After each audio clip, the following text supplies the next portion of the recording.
তুমি ভালো থেকো, তুমি সুস্থ থেকো। এই বাক্যের মধ্যে শিরকের ছোঁয়া আছে। তুমি না থাকলে আমি শেষ হয়ে যেতাম।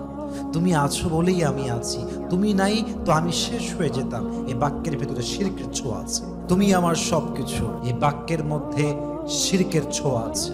10টি এমন কথার শিরিক নিয়ে কথা বলতে চাই, যে কথাগুলো আমরা প্রায় বলে থাকি, কিন্তু বাক্যগুলো শিরকের পর্যায়ে চলে যায়। আল্লাহর সঙ্গে শিরকের লেভেলে বাক্যগুলো পৌঁছে যায়। কিন্তু প্রতিনিয়ত এই বাক্যগুলো অনেকে আমরা বলছি, কিন্তু আমরা আসলে মিনিংটা বুঝতে পারছি না। আমরা কি বলছি, we don't know the meaning of it. এটার অর্থ আমরা জানি না, বিধায় আমরা মনের অজান্তে শিরিক করছি। মনের অজান্তে আমরা আল্লাহর সঙ্গে অন্য কাউকে শিরিক করে ফেলছি। আল্লাহ তাআলা বলেছেন, ইন্নাল্লাহা লা ইয়াগফিরু আন ইউশরাকা বিহি ওয়া ইয়াগফিরু মা দুনা যালিকা লিমান ইয়াশা। আল্লাহ তাআলা বান্দার সমস্ত গুনাহ ক্ষমা করতে পারেন, একটা গুনাহ ছাড়া। সে গুনাহটা হচ্ছে শিরকের গুনাহ। এবং আল্লাহ তাআলা আরো বলেছেন, ওয়া মান ইউশরিক বিল্লাহি ফাকাদ ইফতারা ইসমান আযীমা।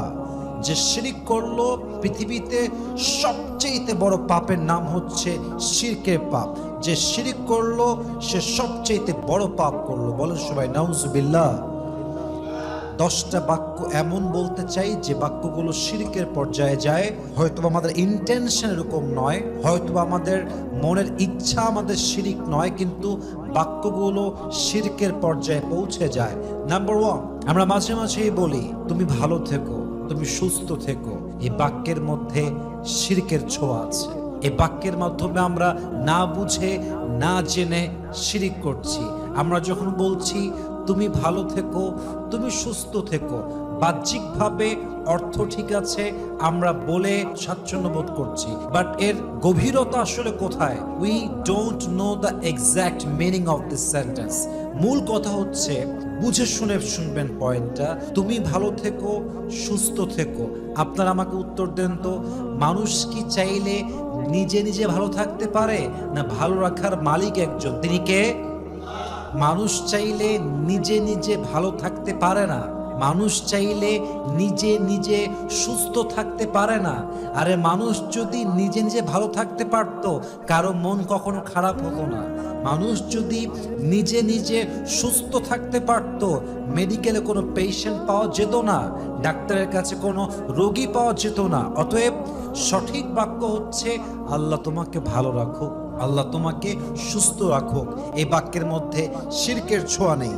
এবং মাথায় রাখবেন, আপনি যখন বলছেন আল্লাহ তোমাকে ভালো রাখুক, আল্লাহ তোমাকে সুস্থ রাখুক, এই বাক্যের দ্বারা আপনি হয়তোবা ইচ্ছাকৃত বলছেন না, বাট এর মিনিংটা হচ্ছে এইরকম যে তুমি হচ্ছে ভালো থাকার মালিক।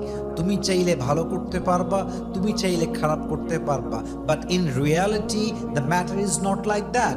আল্লাহ says in Quran, ওয়া ইয়ামসাসকা আল্লাহু বিদুররিন ফালা কাশিফা লা ওয়া ইউরিদকা বিখাইরিন ফালা রাদ্দা লিফাদলি। If Allah subhanahu wa ta'ala wanna touch you with adversity, there is no repairer to expect of him. আল্লাহ বলছেন, কেউ যদি তোমাকে কোনো ক্ষতি করতে চায়, আমি আল্লাহ বাঁচাতে চাই, কেউ তোমার ক্ষতি করতে পারবে না। আমি আল্লাহ যদি তোমাকে ক্ষতিগ্রস্ত করতে চাই, বিপদে ফেলতে চাই, পরীক্ষা করতে চাই, কোনো আযাব দিতে চাই, পৃথিবীর সমস্ত শক্তি মিলেও তোমার কল্যাণ করতে পারবে না। ঠিক কিনা বলেন? অতএব ভালো থাকার মালিক আমি, আপনি নই। সুস্থ থাকার মালিক আপনি নন, আমি নই। ভালো থাকা এবং সুস্থ থাকা, এই সব ক্ষমতা এক সত্তার হাতে। তিনি কে? 2 নাম্বার, আমরা মাঝে মাঝে একটা বাক্য বলি, তুমি না থাকলে আমি শেষ হয়ে যেতাম। তুমি আছো বলেই আমি আছি, তুমি নাই তো আমি শেষ হয়ে যেতাম। এই বাক্যের ভেতরে শিরকের ছোঁয়া আছে। আপনি যে বলছেন তুমি না থাকলে আমি শেষ হয়ে যেতাম, আপনি এর দ্বারা হয়তোবা কৃতজ্ঞতা প্রকাশ করছেন, হয়তোবা সেই পার্সনকে থ্যাঙ্কস দিচ্ছেন, কিন্তু কোনো পার্সন আপনার জীবনে না থাকলে আপনি শেষ হয়ে যাবেন। It's exactly not like that. মুমিন বিশ্বাস করে আল্লাহ আছেন বিধায় আমি আছি। তাহলে সঠিক বাক্য কি হবে? আপনি বলবেন যে আমার অস্তিত্বের পেছনে তুমি ওসিলা হয়েছো, অর্থাৎ আল্লাহ তোমার মাধ্যমে আমাকে সেই সময় রক্ষা করেছে, আমাকে হেফাজত করেছে। এর মানে এটা নয় তুমি সবকিছু। এর মানে হচ্ছে আল্লাহ তোমাকে মাধ্যম করে পাঠিয়েছে। আসলে তুমি ওয়াসিলা, কিন্তু মূল মাধ্যম একজন। তিনি কে? তার মানে আপনি যখন বলছেন তুমি আমার সবকিছু, এর দ্বারা বাক্যের অর্থ হচ্ছে এরকম যে আপনি আল্লাহকে ছেড়ে অন্য কারোর উপরে পরিপূর্ণ নির্ভরশীল হচ্ছেন। হাদিসে স্পষ্ট এসেছে মান খলাফা বিগাইরিল্লাহি ফাকাদ আশরাক, যে ব্যক্তি আল্লাহর সঙ্গে অন্য কাউকে স্থাপন করে সে স্পষ্ট শিরিক করে। অর্থাৎ আমার পরিপূর্ণ ভরসা আস্থার জায়গা আল্লাহ তাআলা, সেখানে যদি আমি অন্য কাউকে বসাই দেই এটার নামই হচ্ছে শিরিক, associating with God. And as a Muslim we can't do it. এটা আমাদের করা উচিত নয়। আমাদেরকে বলতে হবে তোমাকে আমার জীবনের রক্ষা হিসেবে, অর্থাৎ রক্ষা করার ক্ষেত্রে, আমাকে হেফাজত করার ক্ষেত্রে মাধ্যম করে বানিয়েছে একজন, তিনি কে? বাক্য খুব সাবধানে বলতে হবে। 3 নাম্বার, আমরা প্রায় বলি আমার বাচ্চার রক্ষাকর্তা তুমি, আমার বাচ্চার মরা বাচ্চা তোমার হাতে, আমার বাচ্চা বাঁচবে না মরবে এখন তোমার হাতে। এটা বলা ঠিক নয়। আপনার বাচ্চার রক্ষাকর্তা কোনো ব্যক্তি নয়, আপনার বাচ্চার রক্ষাকর্তা একজন। আওয়াজ দিয়ে বলেন তো সবাই, তিনি কে? ওয়ালা তাদউ মিন দুনিল্লাহি মা লা ইয়ানফাউকা ওয়ালা ইয়াদুররুক। তোমরা এমন কাউকে ডেকো না, এমন কাউকে সাহায্যের জন্য ডেকো না, না তোমার ক্ষতি করতে পারবে না তোমার উপকার করতে পারবে। আমি শুরুতে একটা আয়াত বলেছিলাম, আল্লাহ যদি আপনাকে বিপদে ফেলতে চায় কেউ বাধা দিতে পারবে না। যদি আল্লাহ আপনাকে উত্তম কল্যাণ কিছু দিতে চায় কেউ চাইলেও আটকাতে পারবে না। রাখে আল্লাহ, মারে কে? মারে আল্লাহ, রাখে কে? অতএব আপনার বাচ্চার রক্ষাকর্তা কোনো নির্দিষ্ট ব্যক্তি নয়, বরং তাকেই আল্লাহ ওয়াসিলা করে বানিয়েছেন। অতএব আপনি বলবেন যে আল্লাহর রহমতে আপনি আমার বাচ্চাকে দেখবেন, আল্লাহর রহমতে আপনি আমার বাচ্চার দায়িত্বটা নেবেন, আল্লাহর রহমতে আপনার মাধ্যমে আমার বাচ্চাটা ভালো থাকবে। কথা ঠিক আছে কিনা বলেন? মূল মাধ্যম বানাবেন আল্লাহ তাআলাকে। মাঝে মাঝে আমরা আরেকটা কথা বলি, বস না থাকলে আমার প্রমোশনটা হতো না। এই কথা বাক্যে, এই বাক্য আছে না নাই? অনেকেই কোম্পানিতে জব করে, প্রায় বলে বস না থাকলে আমার প্রমোশনটা হতো না, বস না থাকলে আমি আজকে না খেয়ে মরে যেতাম, বস না থাকলে আমার মা আজকে পথের ভিখারি হয়ে যেত। হয়তো অর্থ একদিক থেকে আপনি কোনো বাজে মিনিং করেন নাই, বাট মাথায় রাখবেন রিজিকের মালিক আপনার বস নয়, রিজিকের মালিক এক সত্তা। বলেন তো সবাই, তিনি কে? আল্লাহ তাআলা বলছেন মা ইয়াফতাহিল্লাহু লিন-নাসি মির রাহমা ফালা মুমসিকা লাহা। আল্লাহ যদি তোমার জন্য কোন রহমতের দরজা খুলতে চায় কেউ কি বাধা দিয়ে আটকাইতে পারবে? যদি আল্লাহ রহমতের দরজা বন্ধ করতে চায় কেউ কি শক্তি দিয়ে খুলতে পারবে? ওয়ামা মিন দাব্বাতিন ফিল আরদ ইল্লা আলাল্লাহি রিজকুহা ওয়া ইয়ালামু মুস্তাকাররাহা ওয়া মুস্তাওদাআহা। 12 নম্বর পারার 1 নম্বর পৃষ্ঠার এক্সাক্ট 1 নম্বর লাইনে আল্লাহ বলছেন এই পৃথিবীতে যত জন্তু আছে, যত প্রাণী আছে, যত মানুষ আছে, যত জীব আছে, সবার রিজিকের দায়িত্ব এক সত্তার হাতে। তিনি কে? বস আপনার রিজিকের মূল মাধ্যম নয়।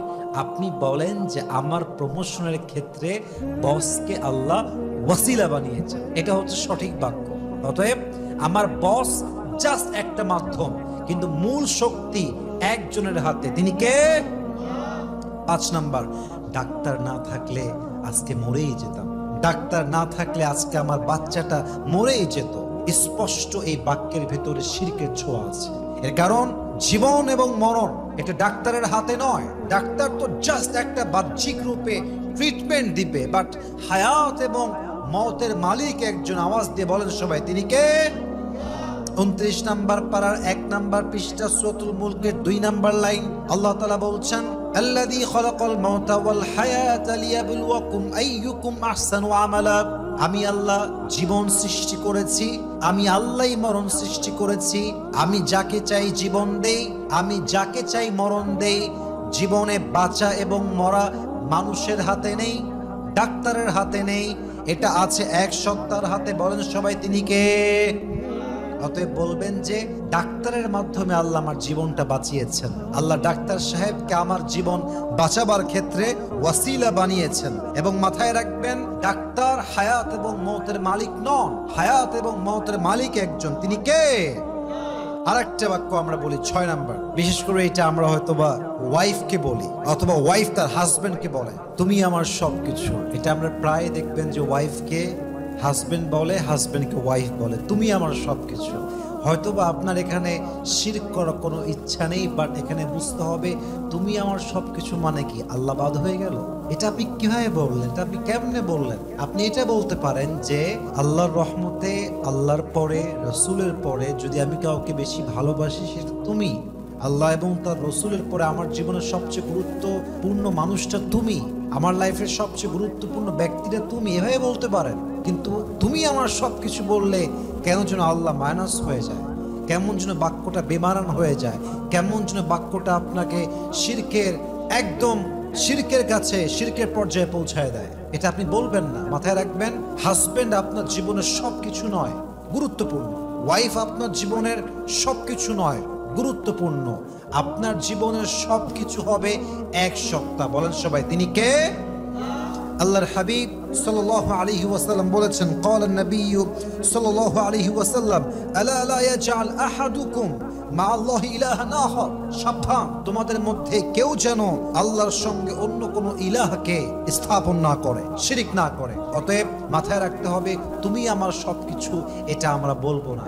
আমরা বলবো যে আল্লাহ আমাকে, অর্থাৎ তোমাকে আমার জীবনে বড় রহমত করে পাঠিয়েছে, তুমি আমার জীবনে অনেক গুরুত্বপূর্ণ মানুষ, কিন্তু আমার জীবনে মুমিন হিসেবে আমার ফার্স্ট প্রায়োরিটি হচ্ছে আল্লাহ তাআলা এবং তারপরে হিজ লাস্ট মেসেঞ্জার মুহাম্মদ সাল্লাল্লাহু আলাইহি ওয়াসাল্লাম। রাজি আছেন তো ইনশাআল্লাহ? তাহলে বলবেন আল্লাহর পরে তুমি আমার জীবনে অনেক গুরুত্বপূর্ণ একজন মানুষ। 7 নাম্বার শিরকি বাক্য, গাড়িটা আমার জীবন বাঁচিয়েছে। অনেকে আমরা বলি গাড়িটা আমার জীবন বাঁচিয়েছে। এভাবে আমরা মাঝে মাঝে বলি গাড়ির মধ্যে ব্রেক না থাকলে আজকে যেতাম, গাড়ির মধ্যে ওইটা না করলে আজকে শেষ হয়ে যেতাম। আপনি গাড়িকে কেন মূল মাধ্যম বানাচ্ছেন? গাড়ি আপনার জীবন বাঁচায় নাই, বরং গাড়ির মাধ্যমে, গাড়িকে ওয়াসিলা করে আপনার জীবন রক্ষা করেছে একজন। বলেন সবাই, তিনি কে? যখন আপনি বলছেন গাড়ি হচ্ছে আপনার মূল রক্ষাকর্তা, হয়তোবা আপনি ইন্টেনশনালি শিরক করছেন না, বাট বাক্যের দ্বারা শিরকের দিকে বাক্যটা ইঙ্গিত করছে।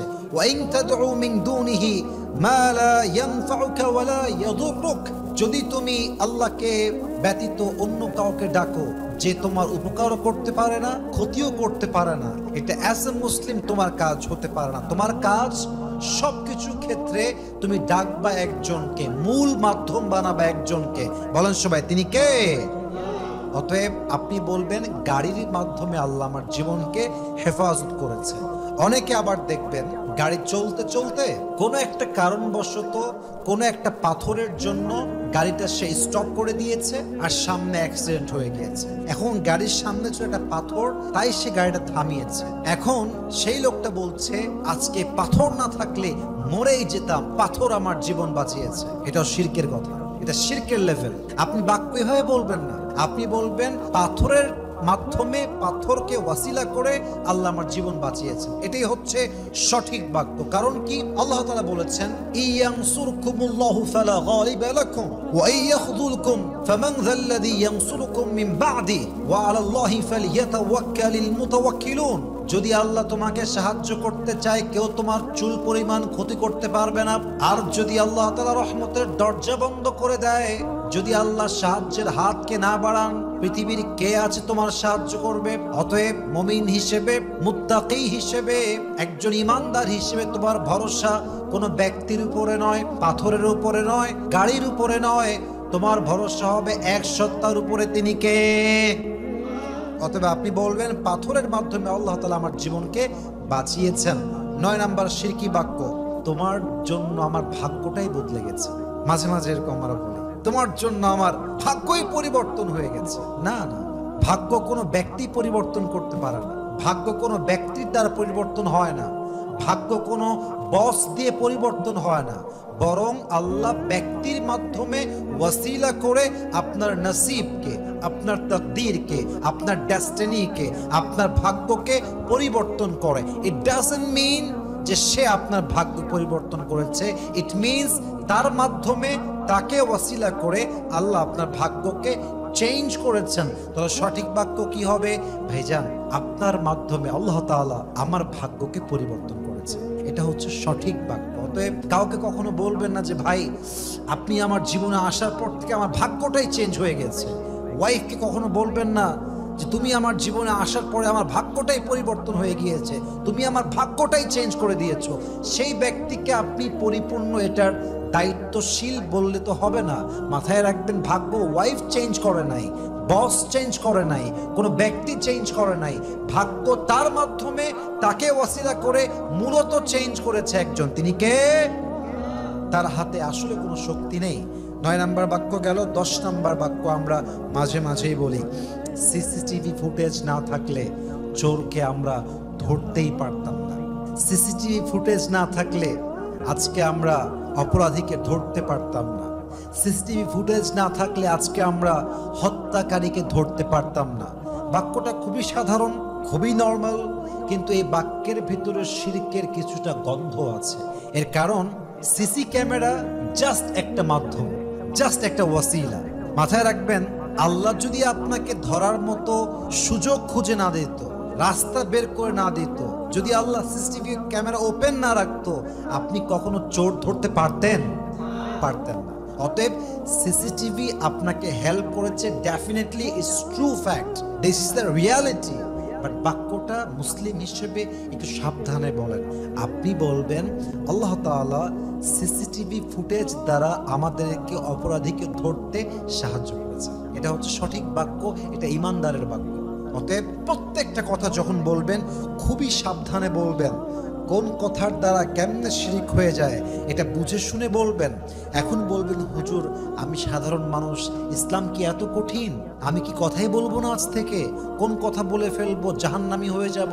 আপনি তো ইসলামকে কঠিনভাবে রিপ্রেজেন্ট করলেন। আমি বলবো definitely no, definitely no, never ever. আমি ইসলামকে কঠিনভাবে রিপ্রেজেন্ট করি নাই। I am here to warn you, I am here to alert you.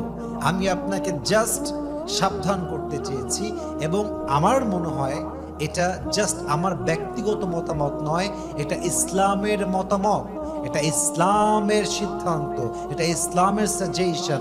As a Muslim, as a মুমিন, এতটুকু জ্ঞান আপনাকে রাখতে হবে যে কোন কথা শিরক হচ্ছে, কোন কথা শিরক হচ্ছে না, যাতে করে এই জ্ঞানের মাধ্যমে আপনি শিরকের মতো অন্যায় থেকে বাঁচতে পারেন। অতএব বলেন তো আপনারা সবাই দিল থেকে মুমিন হিসেবে এই জ্ঞানটা অর্জন করার দরকার প্রত্যেকটা মুমিনের আছে না নাই?